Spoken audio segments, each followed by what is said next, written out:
नदियाँ, यहाँ की वादियाँ। हम नहीं कहते कि कश्मीर में कोई कमी है, बट कश्मीर से कोई भी यहाँ पे जबी जोती में कमी नहीं है। गुलमर्ग, कंगमर्ग, पहलगाम और कश्मीर खिता के अंदर जितनी भी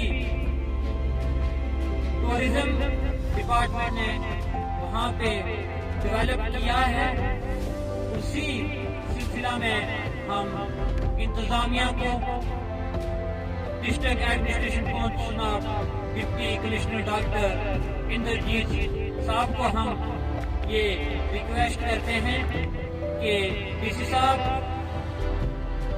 यहाँ सिर्फ एक रोड की जो है वो परेशानी है। मैं डिस्ट्रिक्ट डेवलपमेंट चेयरपर्सन मैडम साहिबा से भी गुजारिश करता हूँ कि यहाँ जब्बी तोती के लिए फतेहपुर से भी रोड जो है वो लाई जाए। अड़ाई से भी बहुत ही नजदीक रोड पहुंची हुई है, वहाँ से जब्बी तोती को मिलाया जाए। यहाँ हाड़ी से बिल्कुल 2-3 किलोमीटर जो है रोड की जरूरत है।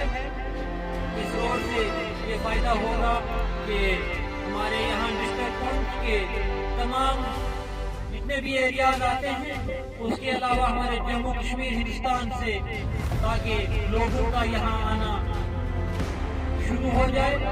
ये था कि जब भी की खूबसूरत वादी को हम देखें, और मैंने बहुत बार देखा है, मैं बहुत सारे लोगों को ये मैं कहता हूँ, अपनी तरफ से पैगाम देता हूँ कि इतनी खूबसूरत जगह में आए, देखें। यहाँ पे मैं गुलमर्ग तक हर जगह मैं गया हूँ, लेकिन मुझे यहाँ से खूबसूरत जगह कोई नहीं लगी। अपना वतन अपना ही होता है।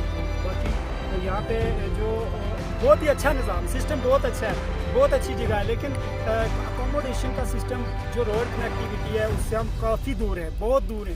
अभी यहाँ पे रोड के लिए हमें बहुत सारे लोगों ने हमारा जो साथ दिया था, डीसी साहब भी पिछले साल हमारे पास आए थे यहाँ पे, उन्होंने भी बोला था कि हम इस पे जो है नज़र रखेंगे। तो मैं मज़ीद यही कहना चाहता हूँ अपनी लोकल एडमिनिस्ट्रेशन डिस्ट्रिक्ट पुंछ से, या हमारा कोई भी और सरबरा, कोई हमारे जो कैंडिडेट्स जीते हुए हैं, जो जिसकी तहसील में ये जगह आती है, जब्बी तोती शायद मंडी में और ये सोनकोट में आती है, तो वो इस पे नज़र रखें। टूरिस्ट प्लेस के लिए बड़ी खूबसूरत जगह है मेरे।